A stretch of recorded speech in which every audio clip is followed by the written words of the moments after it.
Welcome. This week is all about early history. So, I'll be giving you a history of Wa, or also known as the land of the rising sun, or also known as Nihhon, or Nippon, or Japan. The land of many names.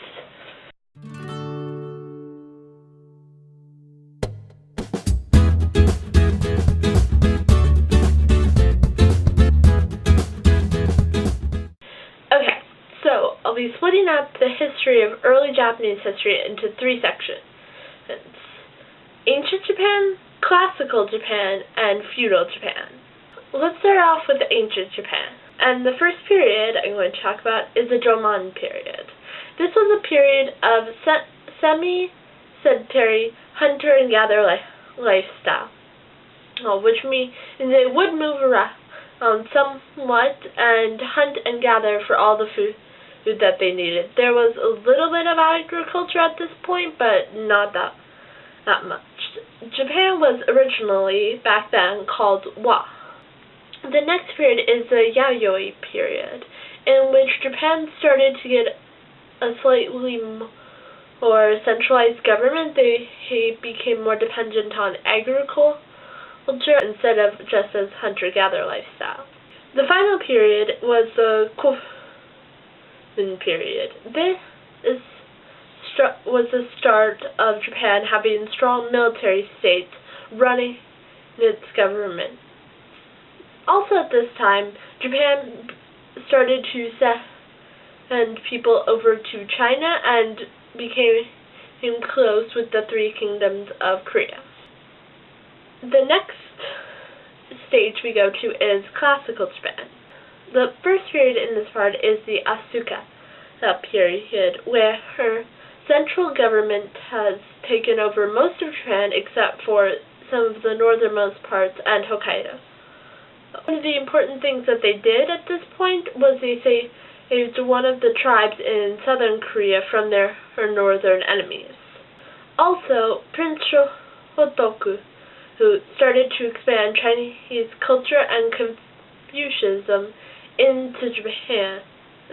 But Confucianism wasn't a very popular religion. From the start of Japan, there has been Shintoism, and also in the 7th century, Buddhism started coming in from Korea.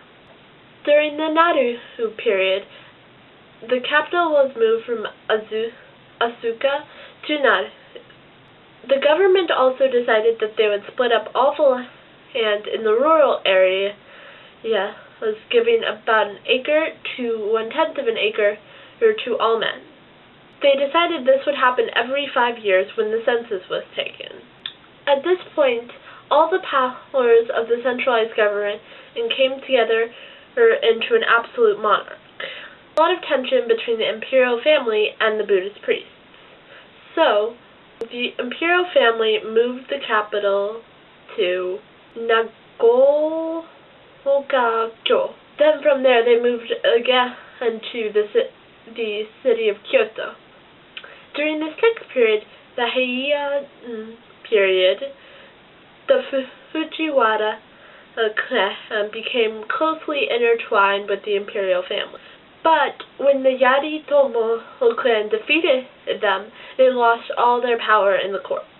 The imperial family soon was dissolved, and the power was split in between four of the most powerful clans. Between the clans, there was a lot of tension and fighting, which broke out into civil war. From two wars, the Heiji Revolution and the Genpei War, the samurai class became the ruling class under the political rule of the shogun. This was the beginning of the shogun era, which brings us to our last part, Feudal Japan. The first period in this is the Kamakura period. There were a lot of tensions and battles within the clans in the country. The only major event that happened from outside forces was coming into Japan was the Mongols tried to invade Japan twice, but failed each time. Then came the Kemmu period. More fighting between the west and east parts of Japan.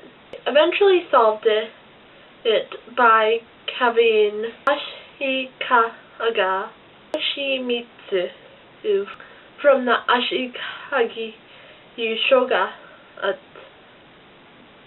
family, ruling as a sort of emperor between the East and the West. Then came the Muromachi period. At this time, most of the shoguns were centralized under this one government, but not all of them. Then we get to the Sengoku period. There was much internal warfare between the clans, and there was almost no central government. Also, this is the first time the West has encountered Japan, when a ship is blown off course from China and goes into some of the Japanese islands. Finally, the Azuchi Momoyama period, which is the final period I will talk about today. Under the campaign of Oda